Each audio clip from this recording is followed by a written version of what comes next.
तमाम सारे अभिवादन के, आपके तमाम सारे प्रेम और उत्साह को बहुत बहुत नमन, बहुत बहुत प्रणाम। Thank you so much for coming here. बहुत बहुत शुक्रिया। कहां से आना हुआ आपका जी? पानीपत से। पानीपत से?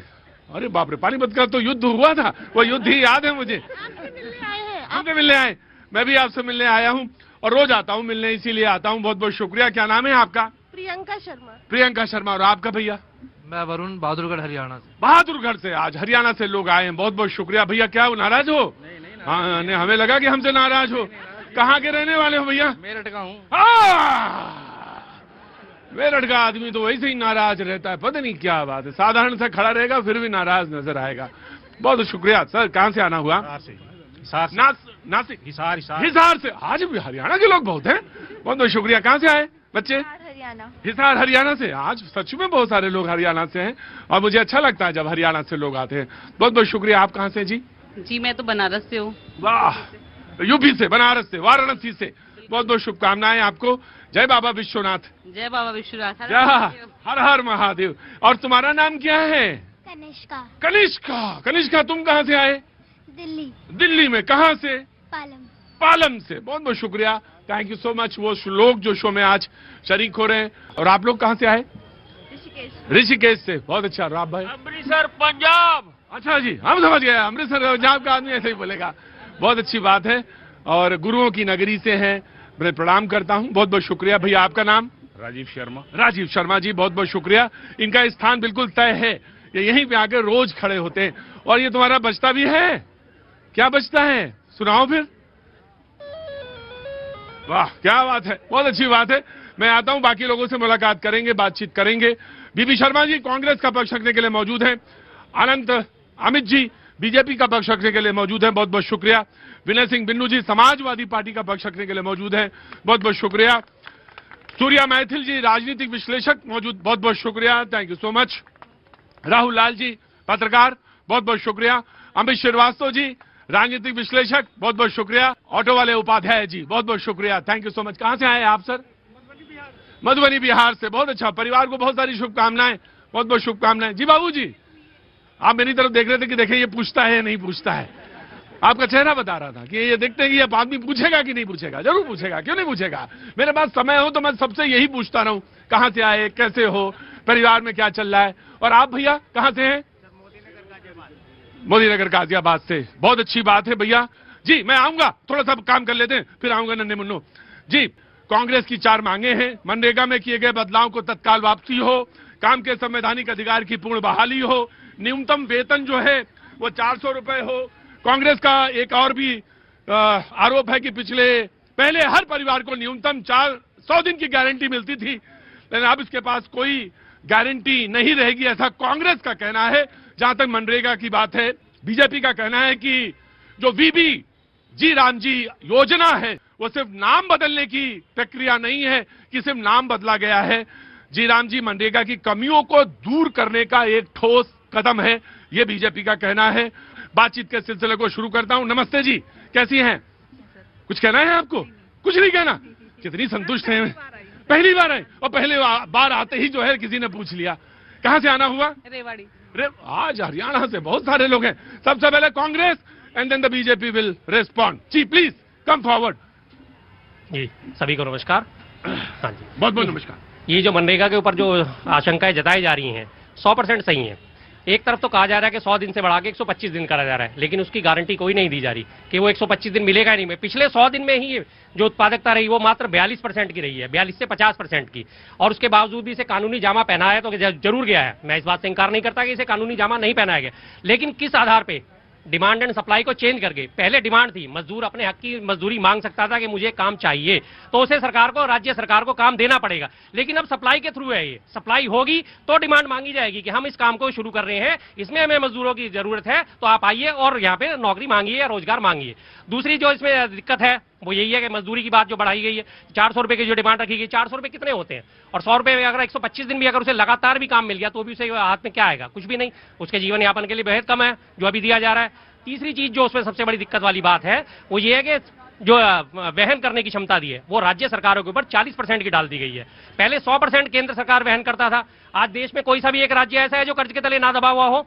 जाहिर सी बात है, जब कर्ज के तले राज्य दबे हुए होंगे तो उसके बाद जब मनरेगा में फंड देने की बात आएगी, जब मजदूरी देने की बात आएगी, वो धीरे धीरे चल के हाथ खड़े कर देंगे। राइट, ये बात है। मतलब मनरेगा जो वीबी विकसित भारत जी राम जी योजना है, वो काम के गारंटी की, वो मैं एक बार फिर से रिपीट कर देता हूं, ग्रामीण अंचलों में, ग्रामीण जगहों पे काम की गारंटी की योजना है, जो जिसका नाम पहले मनरेगा था, नरेगा, फिर मनरेगा, अब वो वीबी जी राम जी। जी बोलिए भैया, कहां से हैं? बोलिए, मम्मी बहुत परेशान है आपकी। जी हैं, पूर्णिया बिहार से हैं आप भी? पूर्णिया से हैं जी। और आपका नाम क्या है? पल्लवी। पल्लवी जी, बहुत बहुत शुक्रिया, thank you so much. BJP will respond तो द डिबेट विल ओपन। हाँ जी। देखिए भैया जी, कांग्रेस पुनः देश में एक भ्रम फैलाने का काम कर रही है।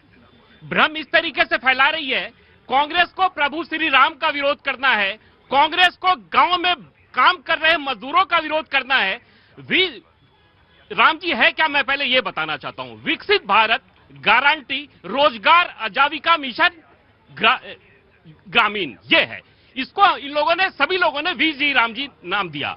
आज कांग्रेस जिस तरीके से बात कर रही है, ये पहले जवाहरलाल नेहरू जी के नाम पर होता था, बाद में नरेगा होता है, बाद में मनरेगा होता है। हमारी सरकार ने 2025 लाया वीजी राम जी के नाम से। इसी सरकार ने 2006 से लेकर 2014 तक में इनकी सरकार होती है, अब तक कुल 10 लाख करोड़ रुपए खर्चे किए गए, जिसमें 2.17 लाख करोड़ रुपए यूपीए और कांग्रेस की सरकार में खर्चा होता है। और हमारी सरकार विगत 11 वर्षों से है, हमारी सरकार में 8.57 लाख करोड़ रुपए इसी मनरेगा में खर्चा होता है। ये कांग्रेस का चाल और चरित्र बताता है। कांग्रेस प्रभु श्री राम का विरोध करते करते गांव का विरोध कर रही है, गांव के लोग का विरोध कर रही है, ग्रामीणों का विरोध कर रही है। और कांग्रेस को ये पुनः एक मुद्दा मिल गया है, जिस तरीके से बिहार में एसआईआर के मुद्दे को लेकर 3 महीने तक सड़कों पे घूमती रही और बिहार की जनता ने आशीर्वाद एनडीए और बीजेपी को दिया, इनके एसआईआर के मुद्दे को नकार दिया। राइट, मैं आया जी जनाब, आपको एक चांस और आपका जी। ये जो बात कर रहे हैं कि राम जी से हमें नफरत है, बिल्कुल नहीं है, झूठ बोलते हैं। राम जी से कोई नफरत कर ही नहीं सकता। प्रभु श्री राम से तो इवन देन रावण जो था, वो भी जब उसको एक बार मंदोदरी ने माफी मांग लीजिए, जो कांग्रेस की सरकार ने भगवान रामलला विराजमान को काल्पनिक कहा था, जो कोर्ट में इन्होंने एफिडेविट दिया, माफी मांगो। अभी इनका चिल्लाना हो गया। हाँ जी, माफी मांगो। बिल्कुल नहीं, आप जैसे लोगों से क्या माफी मांगी जाएगी। हाँ तो उसके बाद आपको याद होगा प्रकरण जो आता है बार बार के, जब उन्होंने सीता माता को अशोक वाटिका में बैठा रखा था, तो उन्होंने कहा मैं प्रभु राम का वेश धर के तो जाता हूं, लेकिन मेरी जो बुद्धि होती है प्रभु श्री राम जैसी ही हो जाती है। जब मंदोदरी ने उन्हें सहायता दी थी, तो जाहिर सी बात है प्रभु श्री राम से प्रेम तो रावण भी करता था, तो कोई भी उनसे तो इनकार कर ही नहीं सकता। हमें इनकार की बात से नहीं है। प्रभु श्री राम के नाम पे एक और नई योजना शुरू कर देते, क्या दिक्कत थी आपको? महात्मा गांधी जी का नाम हटा के आपने उनका नाम हटा के क्या आपने देश को संदेश देने की कोशिश करी? क्या संदेश दिया आपने? क्या संदेश दिया कि श्री राम का नाम आपने जोड़ दिया? हमें कोई एक और योजना शुरू कर दीजिए ना, अगर आपको इतनी चिंता है, प्रभु श्री राम की इतनी चिंता है, प्रभु श्री राम के नाम से एक योजना और शुरू कर दीजिए। राइट, जी जी। हाँ जी, क्या नाम भैया? असीम शर्मा। कहाँ से आना हुआ? मैं नवादा से आया हूँ। नवादा मैंने बिहार से? नहीं, यहीं से। यही नवादा? हाँ, यही। अच्छा, यही बगल में। क्या काम करते हैं? मैं बैंकर हूँ। हाँ, तो मैं इसलिए इतने सवाल पूछे, थोड़ा सा गुस्सा ठंडा हो जाता है। गुस्सा इतने सवाल। हाँ, सर सुखे, इनसे पूछिए श्री राम पे अस्तित्व उठाने वाले कौन थे? राम भक्तों पे गोली चलाने में कौन थे? दोनों हैं यहाँ पे, ये हैं। हाँ, तुम्हारे ऊपर सवाल पूछा है, समाजवादी पे पूछा है, समाजवादी। रुको, घंटा नहीं, घंटा बजाया जाता मंदिर में। कैलाश विजयवर्गीय साहब का आ गया ना सर, किस तरह के समर्थक है। देखिए, जब टॉप ऑर्डर इस तरह की बातें करता है तो समर्थक किस तरह की बातें करते हैं। भरी सभा में महिलाएं भी खड़ी हैं, सब कुछ खड़े हैं, और कैसे शब्दों का इस्तेमाल कर रहे हैं, ये इनकी हैसियत दिखाता है। मैं 2 बातें जरूर कहूंगा। अरे रुको यार, लड़ाई न करो। मैं 2 बातें जरूर कहूंगा। अभी हमारे मित्र कह रहे थे कि माफी मांगिए। अरे गोडसे के मित्र, गोडसे को पूजने वाले, एक बार तो महात्मा गांधी को मारा, क्या दोबारा मार करके बताना चाहते? कौन श्री राम से नहीं मोहब्बत करता है? सभी मोहब्बत करते, लेकिन किसी को मार कर करके, हम किसी को बैठा करके मोहब्बत नहीं करते। वो सनातनी हम कतई नहीं है। दूसरी चीज मैं ये कहना चाहूंगा कि अभी हमारे मित्र कह रहे थे कि क्या कहते हैं, राम भक्तों के हत्यारे गोली। मित्र, आपको नहीं पता है, उस समय के जो प्रमुख सचिव थे, उनको अध्यक्ष भारतीय जनता पार्टी बना के रामलला में ही नृपेंद्र मिश्रा निपेंद्र मिश्रा कहाँ है? अच्छा एक मिनट, निपेंद्र मिश्रा कहाँ है? एक मिनट सुनो, एक मिनट। इंदौर में पानी खराब आया, अधिकारी जिम्मेदार थे, तो अधिकारियों से तो तुमने इस्तीफा मांगा, फिर ये बताओ कि मुख्यमंत्री से इस्तीफा क्यों मांगने लगे? क्यों नहीं मांगेंगे?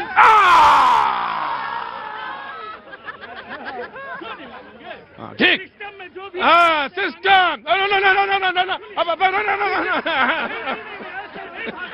देखो मेरी बात, अरे मेरी बात, अरे कोई बात नहीं, अब तुम्हें जवाब देगा, वही जवाब देगा, मैं नहीं जवाब दूंगा। मैं डिबेट में बस उतना ही बोलूंगा जितना जो पूरी बात तो नहीं थी। अभी लूंगा ना, पूरी बात होगी, छोटा समय हो गया बस। मैं ये कहना चाहता हूँ, समाजवादी पार्टी चुनाव जीतने के लिए कुछ भी झूठ बोल देगी, मनगढ़ंत कहानियां कुछ भी कर देगी, जो है वो भी देश की जनता के सामने। प्रभु जी आप सच बताइए। सच ये है कि मुलायम सिंह यादव जी ने कहा था कि मुसलमानों का विश्वास जीतने के लिए मुझे वहां गोली चलवानी पड़ी और मैं चलवाऊंगा, 2 गोली और चलवानी पड़ेगी तो मैं चलवाऊंगा। ये खुद मुलायम सिंह यादव जी ने कहा था, आप क्यों झूठ बोलते हो? और दूसरी बात इन्होंने कहा गोडसे के, तो गांधी जी के विरोधी वो थे जो राम विरोधी हैं। गांधी जी के राम भक्तों पर गोली चलवाई, इन्होंने राम को काल्पनिक कहा, तो गांधी जी के असली विरोधी और हत्यारे तो ये हैं, समाजवादी और कांग्रेसी। अब ये खाली गोल गोल घुमाते रहेंगे। एक मिनट सुनिए, मुर्दाबाद। अरे मैं बोल रहा हूँ, आप बोलो कांग्रेस मुर्दाबाद, आप बोलो, आपने राम को काल्पनिक कहा, बोलिए गोडसे मुर्दाबाद। देखिए डिबेट गोडसे पर नहीं है, सुनिए डिबेट गोडसे, आप लोग अरे बोलो तो राम को काल्पनिक हुआ, कांग्रेस ने राम को काल्पनिक हुआ, जो हकीकत है गोडसे ने गोली मारी, बोलो गोडसे मुर्दाबाद। गोडसे ने गोली मारी, एक सुनिए, अभी मैं आप बोलो कांग्रेस मुर्दाबाद, एक बार बोल के दिखाओ। मैं बोलता हूँ गोडसे मुर्दाबाद, आप बोलिए कांग्रेस मुर्दाबाद, जो राम को काल्पनिक करके बुलाती थी, गांधी जी की आत्मा की हत्यारी थी। गांधी जी की विचारधारा का हमेशा दमन करने वाले, गोडसे विचारधारा की हत्या करने वाले ये, और गांधी जी की विचारधारा की बात करते हैं। और मैं इस देश को साफ बताना देना चाहता हूँ, मनरेगा पर अरे रुको 85 साल के बुढ़े को 88 साल रुको यार, क्या यार गजब रुका यार, दोनों आतंकवादी वो है जो आतंकवादियों की जमानत करवाते हैं, आतंकवादी वो है जो आतंकवादियों की जमानत करवाते हैं। गोडसे मुर्दाबाद करते हैं बोलने के लिए। भैया ये बार बार विपक्ष और कांग्रेस गोडसे पे आरोप लगाती है, और 65 साल इनकी शासन रही। नहीं, मैं बता रहा हूँ, 65 साल के शासनकाल में माननीय अटल बिहारी वाजपेयी ने पार्लियामेंट के अंदर कहा, यदि गोडसे आरएसएस का आदमी था तो कांग्रेस ने जांच कराई, लेकिन 3 बार जांच के दौरान यह नहीं पता चल पाया कि गोडसे आरएसएस का आदमी था कि नहीं। ये कांग्रेस की निष्क्रियता है, विफलता है, लेकिन कांग्रेस बार बार ये आरोप लगाती रही है। और हे राम कहने वाले आदमी महात्मा गांधी के नाम पे जो योजना शुरू हुई उस पे भी इनको विश्वास नहीं है। ये राम का विरोध कर रहे हैं, ये महात्मा गांधी का विरोध कर रहे हैं, ये तमाम देश की संस्कृति का विरोध करना ये कांग्रेस की प्रवृत्ति बन गई है। एक मिनट देखो, तुम्हें ये बात तुम्हें समझा दें, हल्ला न मचाया करो। मैं सुनो, मेरी बात सुनो, मेरी बात नहीं कुछ भी नहीं कायर कौन बेकार वाली बातें। 28 साल के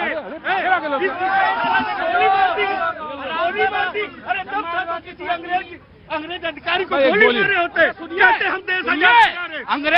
अंग्रेज अधिकारियों को गोली मारे हैं, तभी ये देश आजाद हुआ है। अरे गोडसे को मुर्दाबाद तो देश बोल देगा, हिम्मत है तो बोलो अफजल गुलूम मुर्दाबाद, बोलो हिडमा मुर्दाबाद, और बोलो खालिस्तान मुर्दाबाद, फिर आना मंच पर। जब एक मिल गया है, हमारा साथ दे रहे खालिस्तान मुर्दाबाद, बोलिए अफजल गोडसे मुर्दाबाद, अफजल गुरु मुर्दाबाद। तो कन्हैया कुमार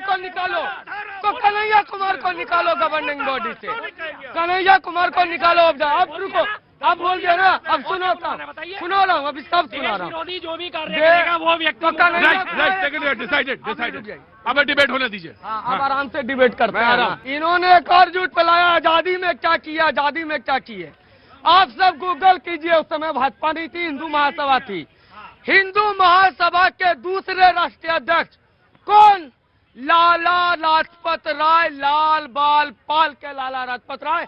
गोली खाई माथे पे लाठी है तब आजादी मिली है, चरखे से आजादी मिली तो लाठियों से भी आजादी मिली। Right, take your point. आराम से। एक मैं तुमसे गुजारिश है, तुम हल्ला मत बजाओ, ये गला बहुत बहुत कीमती है, आवाज बहुत कीमती चीज। अब रही बात मनरेगा की, ये कहते हैं 100 दिन हम दे रहे थे, तुमने 125 दिन क्यों दिया, वापिस करो। ये कहते हैं मनरेगा कर्मियों के लिए जो 13,000 करोड़ का बजट रखा, तुमने पहली बार क्यों रखा, कर्मचारियों की चिंता तुमने क्यों की, हटाओ। ये देश को विकसित भारत बनाने के लिए जिस योजना की आवश्यकता थी वो योजना है, इन्हें विकसित भारत पे वो अपडेशन, क्योंकि इनके लिए जनरेशन जी है, हमारे लिए जनरेशन वी है, वी मतलब विकसित भारत। जी, आपको मैंने कहा था मैं दे दूंगा, बिल्कुल क्लैरिफिकेशन आप देना चाहते हैं। क्लैरिफिकेशन इन्होंने बात बोली जो कांग्रेस के ऊपर आरोप लगाए कि कांग्रेस के वक्ता ने इस तरह की बात करी। अब मैं जरा आपको कुछ नाम गिना देता हूँ। वो बात कही वो गलत है, सही है? देखिए उसमें बिल्कुल गलत बात थी, निकाल दिया गया, उनको पार्टी से भी निकाल दिया गया, खेद भी प्रकट करा। सुनिए, निकाल दिया गया, बीजेपी के वाइस प्रेसिडेंट मेघालय के बर्नार्ड एम माराक 3 साल की बच्ची के साथ रेप के आरोपी, और उन्हें मेघालय का मुख्यमंत्री पद का दावेदार घोषित करा था इस भाजपा ने। कुलदीप सेंगर का ताजा मसला आपने सबने देखा ही है, वो भी निकाल दिया। उसके बाद इनका शाहनवाज हुसैन, इनके भाजपा के प्रवक्ता, अभी भरे हुए हैं, पूरी बात सुन लीजिए, पूरी बात सुन लीजिए।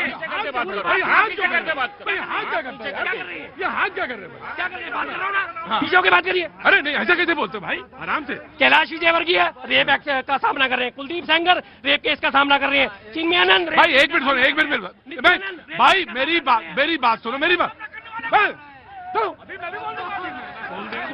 भाई सुनो।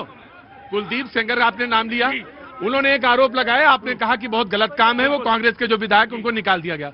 मैं आपसे सिर्फ एक बात, कुलदीप सेंगर को निकाल दिया गया या बीजेपी ने अपने पास रखा हुआ है, ये मैं जानना चाहता हूँ। इनके सपोर्ट में खड़ी हो गई, कहाँ निकाला उसे, कहाँ निकाला? झूठ मत बोलो, झूठ, गलत बात है, झूठ मत बोलिए। आपका चार्ज लिया, लेकिन जो बात सच है वो तो बताइए ना जी। अब देखिए प्रतीक जी, अभी आप आई एम सॉरी हाँ जी, ये यहाँ बैठकर बहुत सारी फर्जी बातें फैला रहे हैं। मैं तो इनसे ये पूछ रहा हूँ कि इनके राजस्थान सरकार के अंदर नेता थे शांति धालीवाल, और वो मंत्री थे विधानसभा में, उन्होंने क्या बयान दिया था, और उस समय में जो गहलोत साहब थे मुख्यमंत्री, वो भी बैठे हुए थे, उन्होंने कहा था, ऑन रिकॉर्ड बता रहा हूँ, रेप के मामले में हम नंबर 1 है, और इसमें कोई दो राय नहीं। वैसे भी ये राजस्थान तो मर्दों का प्रदेश है, ऐसा तो होता रहता है। मतलब ये लोग रेप को जस्टिफाई करने वाले लोग हैं। शर्म आनी चाहिए, डूब के मर जाइए, चुल्लू में मर जाइए, डूब के मर जाइए, इसमें डूब के मर जाइए, रेप को जस्टिफाई करने से विधानसभा में खड़े होके। और प्रतीक जी, ये जो वीवी जी राम जी है, उसका विरोध कांग्रेस इसलिए नहीं कर रही कि उसमें राम का नाम है, असली विरोध है कि एआई से उसकी निगरानी होगी, उसके अलावा 100% ट्रांसफर अकाउंट में होगा। और you are saying don't spread lie, AI से उसकी निगरानी है। पारदर्शिता नहीं, फैक्ट एंड फिगर के साथ बात करिए, पारदर्शिता के लिए, ट्रांसपेरेंसी के लिए उसमें है ये चीजें। और आपको बता दूं, 100 से बढ़ा के 125 दिन, और इनके जो मनमानी के हिसाब से जो तय कॉन्ट्रैक्टर से उनको हटाकर ऑनलाइन बिडिंग होगी, ये सब चीजें जो है वो पारदर्शिता लाती है। इसलिए कांग्रेस छाती पीट रही है, क्योंकि उसकी मॉनिटरिंग सेंट्रल से होगी। सेकंड पॉइंट, सारे लोग बैठेंगे सिवाय इनको छोड़ के, सारे लोग बैठ जाइए, क्योंकि वो आजकल आप बिल्कुल आसपास आ जाते हैं टेंशन में। चलो आप बीजेपी प्रतिनिधि ने एक बात कही शुरुआत में ही, उनके फर्स्ट खंड में उन्होंने कहा था बीजेपी प्रतिनिधि ने कि कांग्रेस और कांग्रेस का इकोसिस्टम अब तो गांव वालों के भी विरोधी हो गए। अरे उत्तर प्रदेश में सर एसआईआर चल रहा है, और एसआईआर को लेकर 2 ड्राफ्ट सूची है उत्तर प्रदेश में सर। एक तो केंद्रीय चुनाव आयोग की सूची है जिसमें कि 2,89,00,000 वोटर घटे हैं, और उत्तर प्रदेश निर्वाचन आयोग जो कि पंचायत राज का चुनाव कराती है, उनके भी ड्राफ्ट सूची आए हुए हैं सर। अब इंटरेस्टिंग मामला मैं बता देता हूँ, दोनों संवैधानिक संस्था है, केंद्रीय चुनाव आयोग भी संवैधानिक संस्था और राज्य चुनाव आयोग भी संवैधानिक संस्था। केंद्रीय चुनाव आयोग के अनुसार उस ड्राफ्ट लिस्ट में जो मतदाता सूची है, ग्रामीण मतदाता सूची, वो है उनकी संख्या 9 करोड़, और राज्य निर्वाचन आयोग के अनुसार उनकी संख्या 12,70,00,000। एक मिनट, ये जो पहली वाली है, जो केंद्र वाली है, सेंट्रल वाली, उसकी अपडेशन है या जो पुरानी वाली किस आधार पे किस ईयर पे ली गई है पंचायत वाली, वो भी मुझे बताइएगा। पंचायत वाली कब की ली गई है और ये सेंट्रल वाली सूची भी सर अभी दिसंबर में ही आई है सर, वो भी उसमें भी 1.5 करोड़। वो नवीनतम है, वो जो नवीनतम है सेंट्रल वाली। नहीं, मैं दोनों ही नवीनतम है सर, दोनों नवीनतम है अभी। और मैं एक चीज बता दूं, इसमें अंतर आ रहा है लगभग 3.5 करोड़ की। अभी पिछले साल जब ब्रिटेन में चुनाव हुए थे, वहाँ पे मतदान में भाग लेने वाले लोगों की संख्या थी सर। एक सवाल ये है कि अगर इसमें संदेह है, चाहे वो नवीनतम हो चाहे वो पुरानी, चुनाव तो नए हैं, ये सवाल बनता है कि आप अगर चुनाव करवा रहे हैं तो वो तो नया है, जो चुना जाएगा वो तो नया है। वो सवाल सही है, ये सवाल तुम्हारा बिल्कुल जायज है जी। नहीं, सवाल ये है कि जो आया है वो एसआईआर के बाद जो आया है वो मान्य होगा। आप एसआईआर पे प्रश्न कर रहे हैं, आपको बात करना है प्रतीक जी पे, और उदाहरण के लिए इनको खड़ा नहीं कर सकते आप। एसआईआर तो जो वोटर लिस्ट एसआईआर के बाद केंद्रीय चुनाव आयोग के और वो राज्य के अंतर्गत के कर्मचारी ने किया है वही प्रमाणित होते, दूसरे वाले अलग परिप्रेक्ष्य में था। इन लोगों ने कल से माहौल बनाया हुआ है कि एक नाम नहीं आया, नए 15 लाख नाम आए हैं। चुनाव आयोग ने एसआईआर कर दिया, फॉर्म दे दिया, फॉर्म ले लिया। अब आप नेताओं की जिम्मेवारी है कलब का कीर्चे का वो जो कुर्ते का क्रीचे छोड़ो, गांव पे जाओ, बूथ पे जाओ, अपने नाम जुड़वाओ। जिन नेता लोग कहते हैं मेरा नाम नहीं आया, तो सोचिए ये कितने गैर जिम्मेवार है। आपका मैं ले लेता हूँ क्लैरिफिकेशन जो आप देना चाहते जी। मैं ये चीज कह रहा हूँ कि दो मतदाता सूची होता है सर, दोनों संस्थान अलग है, दोनों के चुनाव की प्रक्रिया अलग है, लेकिन दोनों ने एक तरफ देखिए कि अगर देखिए सबसे महत्वपूर्ण मामला क्या है सर, मामला यह है कि बड़ा अंतर आ जा रहा है, एक समय में दोनों प्रक्रियाएं चली हैं, तो इतना बड़ा अंतर कैसे आ रहा है? सब सुने नहीं, वो इंटेंसिव रिवीजन उन्होंने भी कहा है उसको जी। मैं तो चैलेंज कर रहा हूं राहुल लाल को और कांग्रेस के प्रवक्ता को, समाजवादी पार्टी के प्रवक्ता को। 5 कारण होते हैं एसआईआर के अंदर नाम डिलीट कराने के, ये 5 बता दे। एक कारण भी नहीं ये पूरा बता पाएंगे जिसपे कि ये लंबा चौड़ा कूद रहे हैं। इनसे पूछ लीजिए, मैं बता देता हूं आपको। हाँ तो यही बताओ ना, तुम लड़ाई झगड़ा क्यों करते हो यार? अरे इधर तुम्हें अगर मालूम है तो अच्छी बात है, तुम बता देना। पहला, आदमी की डेथ के बाद मृत्यु होने के कारण विस्थापन है, स्थानांतरण। और स्थानांतरण केवल ये नहीं कि वो राज्य से बाहर चला जाएगा, स्थानांतरण ये भी कि यदि वो विधानसभा नंबर 1 में है तो वो विधानसभा नंबर 2 में चला जाएगा, तब भी उसका नाम जो है वो कट जाएगा। डुप्लीकेसी, एक की जगह 2 स्थान पे हो, अपूर्ण या मतलब यहाँ जैसे दिल्ली में भी वोट है और वहाँ मिथिलांचल में भी वोट है, ये नहीं होगा। दिल्ली, उसके अलावा गलत और अपूर्ण डॉक्यूमेंट देने के अलावा बोगस और फर्जी एंट्री और साथ में नागरिकता पे संदेह। आप मुझे ये बताइए, मरे हुए अगर कोई भी डेथ केस है उनको ना निकाला जाए, स्थान को ना निकाला जाए, अपूर्ण जानकारी किसी ने दे रखी है उसको ना निकाला जाए, क्या बात करते हैं राहुल लाल आप? हर चीज जी समाजवादी पार्टी आइए, इधर आइए, इधर आइए, आप इधर आइए। हमारे मैथानी जी बड़ा बार बार चैलेंज देते हैं। कौन? अरे आपका हम चैलेंज देते हैं। कौन? अरे क्या मैथानी तो वहाँ के होते हैं, पहाड़ के। मैं मिथिला का हूँ और भगवान राम जी की ससुराल का हूँ। जिन राम भक्तों पे तुमने गोली चलवाई थी, तुम हत्यारे थे, समझे? अरे मैं बाबा गोरखनाथ की नगरी का हूँ, क्या बात करते हो यार? हैं? बार बार चैलेंज दे रहे हैं, बता दो तो जाने। अरे तुम अपने आप बिना चिट लिए देखे पढ़े बता दिए होते तब नहीं जानते कि ये नहीं जानते थे। आए लेके चिट, ये क्या मतलब है? पढ़ के आए होते। अरे ये इसीलिए सुनो, ये नहीं चैलेंज नहीं देना चाहिए, गलत है। नहीं चैलेंज नहीं, मैं तो बताइए। ठीक देखो नहीं बात, अरे जाओ। देखो चैलेंज देना गलत है, और तुम अगर पढ़ के बता रहे हो तो इनको कोई ऐतराज नहीं। इन्होंने नकल को अलाउ किया था उत्तर प्रदेश में।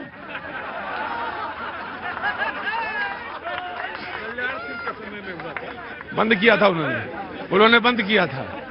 इनके समय में नकल अलाउ थी, पास करना जरूरी था, जैसे भी कर लो। आओ तो वही नकल, ये तुम 100% मैथिल नकल से पास आदमी हो। बात एसआईआर पे ये नहीं है। तुम एसआईआर हमारी एक चीज समझ में नहीं आता है, आपको भी समझना पड़ेगा कि जैसे उत्तर प्रदेश में 18% के लगभग नाम कटे हैं, जो बाद में हो सकता है जोड़े जा सकते हैं, गुजरात में 85 लाख के करीब नाम कटे हैं, हैं तमिलनाडु में 1 करोड़ कुछ लाख के करीब नाम कटे हैं। मैं पूछना यह चाहता हूं कि उत्तर प्रदेश में करीब 3 करोड़ के लगभग नाम कटे हैं, तो कहा यह जाता है कि ये गुजरात चले गए, जहां पर लोग जाते हैं कमाने के लिए, अप्रवासी मजदूर या लोग जाते हैं, तो वहां पर नाम बढ़ना चाहिए था, लेकिन नाम उसी रेशियो में वहां भी कटे हैं और यहाँ भी कटे हैं। ये नाम गए कहाँ, ये जानना चाहते। मैं आपको एक चीज बताऊं, हमारे सांसद महोदय आनंद भदौरिया हैं, अभी गए थे, काफी लोगों का उन्होंने गांव में जाकर के पूछा था, लोग जिंदा खड़े हैं, उन्होंने फार्म भरा SIR, लेकिन उनके नाम वोटर लिस्ट में नहीं है। ये क्या कारण है, ये क्यों नहीं है? ठीक है, आप कहते हैं कि आप ये मसला सुप्रीम कोर्ट में है, और वो मैं कहूंगा कि वो जो मरे जो दिखाया है उनको ले जाकर दिखाना चाहिए कि देखिए साहब, ये खड़ा करो सामने, उनकी परेड करवाओ कि ये सारे लोग जिंदा हैं, उनकी परेड करवानी चाहिए। नहीं आइए, और ये बहुत गंभीर मसला है, ये गंभीर मसला है। जी एक मिनट, जब मैं कह रहे हैं कि खत्म हो गए, तो मैं उनको कह रहा हूँ जो मरे हुए हैं उनको भी ले जाके चुनाव आयोग के सामने खड़ा कर दो, उनका नाम जुड़ जाएगा। लेकिन झूठ मत बोलिए। मनरेगा की बात किया इन्होंने, मैं मोदी सरकार को धन्यवाद करता हूँ कि जो पहले क्या था, आज डिजिटल के माध्यम से हर मजदूर को सरकार से जुड़ रहा है। और मैं तो उस गांव से निवासी हूं जहां हमारे गांव में 8 बीघे का तालाब है साहब, 8 बीघे का तालाब है हमारे गांव में। हाँ तो होगा, अच्छा है। हाँ, और सुनिए, तो करोगे क्या उसमें? अरे तो मैं बता रहा हूँ, उस समय क्या होता था, ग्राम पंचायत प्रधान क्या करता था कि मजदूर को नहीं, जो बड़े बड़े पैसे वाले हैं ना, उनके घर की बहुओं को, उनके घर के आदमियों को जोड़ करके आधी सैलरी वो लेता था, प्रधान लेता था, और आधी सैलरी उनको देता था, मजदूर के हाथ नहीं जाता था। आज मजदूरों को डिजिटल इंडिया के तहत मोदी जी ने मजदूर के सामने से सामना करवा करके उनके खाते में पैसा नरेंद्र मोदी जी दे रहे हैं, तो इनको दुख हो रहा है। अरे इन लोगों ने तो सिर्फ मजदूर के नाम पर। जी कांग्रेस इन्होंने बात करी कि दुख हो रहा है। अरे भैया ये तो बता दो पहले कि पिछली बार की जो 100% उत्पादकता थी उसमें 42% क्यों रह गई थी, और आपने 100 से बढ़ा के 125 दिन तो कर दिया, उसकी गारंटी दी है आपने। 100 दिन की जब गारंटी दी उसमें था कि अगर हमें डिमांड है, किसी को काम चाहिए, वो जाके ग्राम पंचायत में कह सकता था मुझे काम चाहिए, अगर 15 दिन में उसे काम नहीं मिला तो उसे बेरोजगारी भत्ता दिया जाता। आज सारा स्ट्रक्चर चेंज करके सप्लाई पे डिमांड कर दिया है। जब बेरोजगारी भत्ता है जब मैं पूरी उसी बात पे आ रहा हूं कि जब केंद्र सरकार कहेगी कि हमें इस एरिया में ये काम शुरू करना है, और उसके बाद अगर आपको काम नहीं मिलता तब जाके वो बेरोजगारी भत्ता अलॉट करेंगे। सारी की सारी शक्तियां केंद्र सरकार ने अपने हाथ में ले ली हैं। डिसाइड वो करेंगे कहां ये रोजगार योजना चलेगी, कहां नहीं चलेगी, बिल्कुल डिमांडे पे है। और रही बात भ्रष्टाचार की, तो अभी भी डिजिटल इंडिया की जो बात कर रहे हैं, सैकड़ों गांव आज भी ऐसे मौजूद है जहां एंटीना ही नहीं है। लोग इतनी ऊपर चढ़ के बातें करते हैं, ये गलत बात करें। एक अगर आपने दिल्ली का उदाहरण दे दिया, तो क्या वास्तव में इतने रूरल है? मैं एक बात जानता हूं कि आप यहां से निकलिए कैनॉट प्लेस से, या कहीं भी जाइए, किसी भी जगह जाइए, रुको मैं आ रहा हूं, मैं बिल्कुल आ रहा हूं, कहीं भी जाइए, वो चाहे वो मूंगफली वाला भी हो, वो सामने एक स्कैनर ला के रख देता है और कहता है इसी स्कैनर से आप उसमें बनाइए।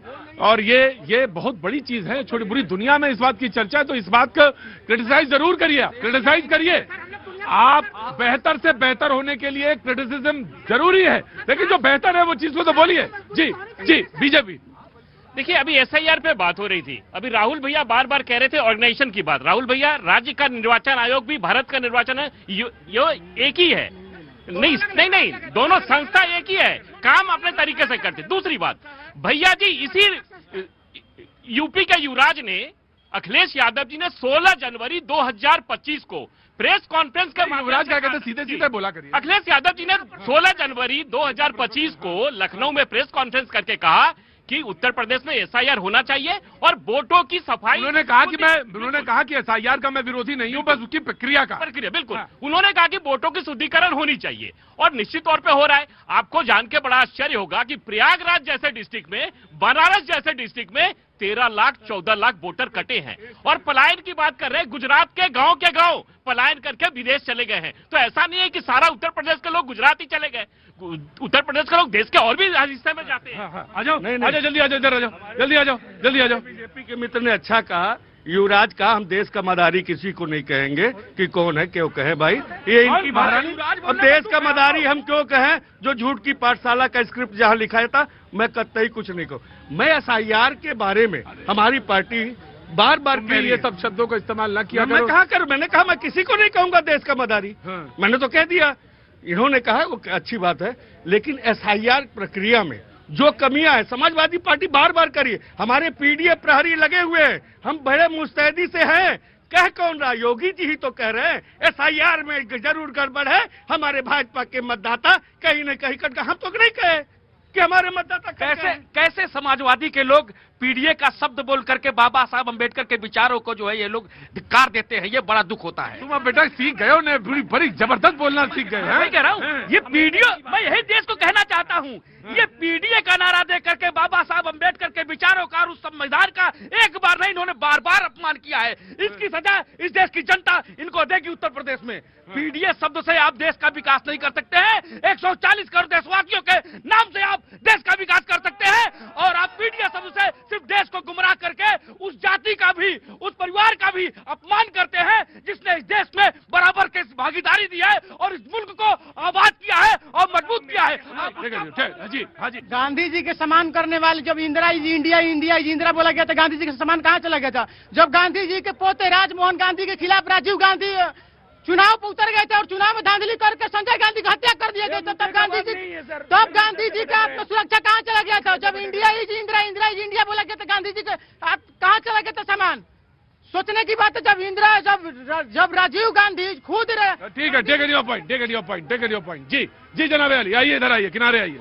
हाँ जी, देखिए प्रतीक जी, अभी इन्होंने कहा था कि, रुको भाई एक मिनट रुको। इन्होंने कहा था कि जो मोबाइल के डंडे हैं वो गांव में नहीं मिल रहे हैं। आप पहले पत्रकार थे जो बिहार की जमनिया पहुंच गए थे, मैंने देखा था। क्या वहां पर आपको मोबाइल का नेटवर्क नहीं मिला था? बाढ़ की स्थिति के बावजूद भी पूरे देश के अंदर इंश्योर किया गया कि बीएसएनएल जो है पूरे देश में मोबाइल नेटवर्क कनेक्टिविटी देगा। वही बीएसएनएल जिसको आप लोगों ने लूट के खा गए थे, बर्बाद कर दिया था, प्राइवेट कंपनियों के हाथों देश के टेलीकॉम सिस्टम को बेच दिया था। और एक बात बता दूं आपको, आज वही बीएसएनएल है जो हमारे मोदी जी ने दोबारा खड़ा कर दिया है। पूरे देश के अंदर बीएसएनएल का नेटवर्क स्ट्रॉन्ग कर दिया है। बीएसएनएल को 4G का नेटवर्क कब मिला? 5G का नेटवर्क तो अभी भी नहीं मिला। और मैं एक ही सवाल कहूंगा सर, भारत बोलने का हक इनको भी है। मैं कह रहा हूँ भारत दुनिया की चौथी सबसे बड़ी अर्थव्यवस्था है सर। हम लोगों ने जापान को भी पीछे छोड़ा है। हम लोग ग्रोथ के मामले में हम लोग कहते हैं फास्टेस्ट ग्रोइंग इकोनॉमी है। फिर भी कांग्रेस को मांग करनी पड़ रही है कि जी राम जी योजना में न्यूनतम 400 का जो है कि मेहनताना दिया जा रहा है। ये मांग तो कांग्रेस को करने की जरूरत ही नहीं पड़नी चाहिए थी। इस योजना में ऑटोमेटिक कम से कम 500 रुपया का आपको देना चाहिए था कि भाई जो भी मजदूरी कर रहे हैं उनको कम से कम 500 मिलेगा। आज इस महंगाई के दौर में नहीं। ठीक है। जी नमस्ते। कहाँ से आना हुआ सर? लखनऊ से। कहाँ से? लखनऊ से जानकीपुरम से। जी बोलिए, क्या नाम है साहब? शरद श्रीवास्तव। शरद श्रीवास्तव जी आप बोलिए, कुछ बोलना हो तो। नहीं, बोलना कुछ नहीं है। द्वंद्व ऐसा छिड़ा हुआ है, सनातन के विरोध में भागते जा रहे हैं लोग, आगे पीछे भागे जा रहे हैं, इतना लड़ाई करते जा रहे हैं हर चीज पे। बस और कोई बात नहीं है। सनातन के पीछे, सनातन के विरोध में भाग रहे हैं। सनातन के विरोध में लोग भागे जा रहे हैं, कर रहे हैं, वही विरोध ही कर रहे हैं और क्या कर रहे हैं। सनातन का विरोध कर रहे हैं, सनातन के चक्कर में सनातन का विरोध हो रहा है। जी ये तो रोज आते हैं। हाँ, ये तो रोज आते हैं। जी बोलिए। आज देश की जनता अपने आप खुद कह रही है कि सनातन का ये विरोध कर रहे हैं। आप सोचिए, जो ये वोट चोरी का नारा देते हैं उसमें मूल कारण सनातन है जिसका ये विरोध करते हैं, और उसका परिणाम उनको भुगतना पड़ता है और मोदी जी की जय जयकार होती है। सनातन के देश में आप सनातन का विरोध करके चुनाव नहीं जीत सकते हो। बहुत सही आ गए, इन्हें यही आना था। मैं ये कहना चाहता हूँ, बार बार भारतीय जनता पार्टी और लोग इनके प्रवक्ता आकर के कहते थे एसआईआर होना चाहिए, घुसपैठिए बहुत सारे देश में है, उनको बाहर किया जाएगा। आप एक आंकड़ा देखिए, सबके आंकड़े आगे ड्राफ्ट आ गया है। अमृतसर, राजस्थान, ये जितने भी बॉर्डर से लगे हुए जितने भी है प्रदेश हैं, वहां पे कितने वोट कटे हैं? अमृतसर में कटा 10.5%, 8%, राजस्थान में है 10% के करीब वोट कटा है। उत्तर प्रदेश के अंदर 18% वोट कटा है। जो बॉर्डर से सटे हुए हैं, जहां से घुसपैठी आते हैं, जहां वहां पर वोट ही नहीं कटा। मान लिया तुमने कि आते हैं? आप कहते हैं, आप कहते हैं, आपकी 12 इतने साल से सरकार है, आपको आज तक उत्तर प्रदेश के अंदर एक भी बताइए कि घुसपैठियों ने रिपोर्ट किया? कितने आपने पकड़े हैं? सारे सेंटर खाली पड़े हुए। आप केवल लोगों को बेवकूफ बना रहे हैं। अभी इन्होंने, हमारे भाई ने कहा कि इसके बहाने सनातन का, अरे सनातन और धर्म का मतलब जानते हो क्या होता है? प्रेम और विश्वास।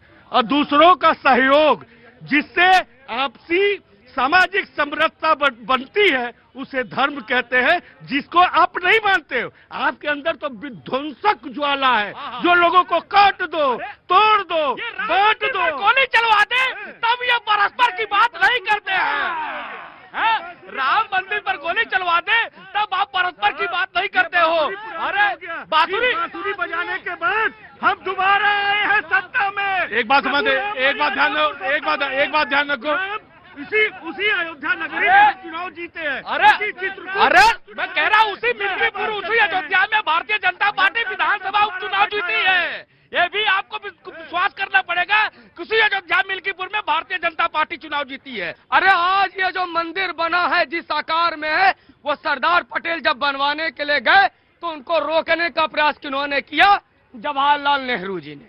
जबकि हम मुंशी को धमकाए, जब वो न माने तो राजेंद्र प्रसाद को कहे कि आप राष्ट्रपति हैं, आप मंदिर में नहीं जाना। और आज जब देश के रक्षा मंत्री कहते हैं कि बाबरी मस्जिद तो सरकारी पैसे से नेहरू जी बनवा देते थे, लेकिन देश में चंदा करके कोई राम मंदिर बना ले तो पीड़ा हो जाते है। एक सेकंड आप सुन लीजिए, बस एक बार बता दीजिए, अखिलेश यादव राम मंदिर कब जा रहे हैं दर्शन के लिए अयोध्या में? आपके तो सांसद हैं, आपने कहा अयोध्या में हमें जिता दिया। अरे आपको समानता क्या क्या भावना बता रहे थे, आप बता दीजिए अखिलेश बाबू कब जा रहे हैं राम मंदिर? मैं बता दूं, आज यहाँ बताओ बाकी सर चौराहे पे ये जो है, ये जो फर्जी धर्म के ठेकेदार बार बार पूछते हैं, मैं आज सबको बता दूं, हम राम मंदिर, हमारे राष्ट्रीय अध्यक्ष जी ने कहा है, केदारनाथ के तर्ज पर इटावा में केदारेश्वर भव्य मंदिर का निर्माण हम कर रहे हैं। जिस दिन वह मंदिर पूरा हुआ, हम पूरे देश के मंदिर का दर्शन करेंगे। आप बताते हो बिहार चुनाव के बाद में इनके अंदर विचार आया है।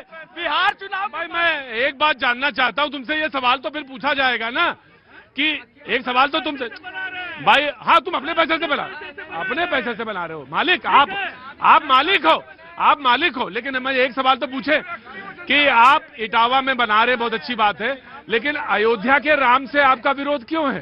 विरोध है तो क्यों नहीं गए? वो यही सवाल तो पूछा हम जाएंगे, कब जाएंगे? हमारा प्रण है हम केदारेश्वर मंदिर का निर्माण जब कर लेंगे पूरे देश मैं समझ गया जी। अभी आपने एक सनातन की बात कही, आपको जान के बड़ा आश्चर्य होगा कि उत्तर प्रदेश में इन दिनों एक पीडीए पंचांग चल रहा है। पीडीए पंचांग, ये पूरे देश की जनता जानना चाहती है कि आपको यदि पंचांग ही बनाना था, कैलेंडर बनाना था, तो पीडीए कैलेंडर बनाते, लेकिन ये सनातन का विरोध था, सनातन को बदनाम करने की साजिश थी और पीडीए पंचांग बनाया गया। ये बताता है कि समाजवादी की मानसिकता हिंदू विरोधी है, सनातन विरोधी है। ये माननीय अखिलेश यादव जी को समझना होगा। एक सेकंड, अभी हमारे मित्र कह रहे हैं पीडीए पंचांग क्यों बनाया गया। मैं ये बताना चाहता हूँ, जैसे दलित और पिछड़े और चाहे अल्पसंख्यक है, जो भी समाज के धर्म गुरु हैं, उनको आपने दरकिनार किया है। हम पीडीए पंचांग के जरिए, चाहे वो किसी जात का हो, चाहे वो किसी समाज का हो, जैसे भगवान परशुराम के नाम को आपने छुट्टी होती थी उसको बंद कर दिया। हम सारे महापुरुष, सारे देवताओं को लेकर के हमने पीडीए पंचांग बनाया है। देखिए प्रतीक जी, अभी समाजवादी पार्टी के जो प्रवक्ता हैं वो पीडीए पंचांग की बात कर रहे थे। वो कह रहे थे कि हमने दलित जो हितचिंतक थे, हुतात्मा थे, उनके नाम पर इस पंचांग की स्थापना की है। मैं पूछना चाहता हूं, काशीराम नगर का नाम बदलकर आपने कासगंज क्यों कर दिया? ज्योतिबा फुले नगर का नाम बदलकर आपने अमरोहा क्यों किया? संत कबीर नगर का नाम बदलकर आपने कबीर नगर क्यों किया?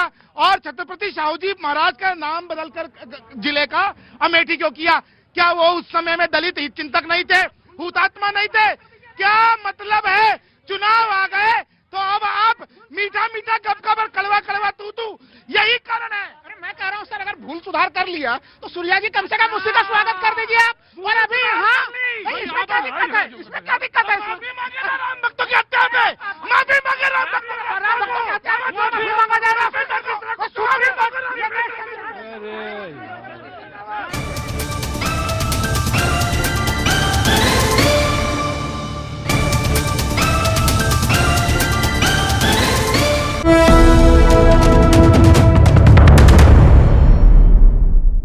देखिए भैया जी, कांग्रेस पुनः देश में एक भ्रम फैलाने का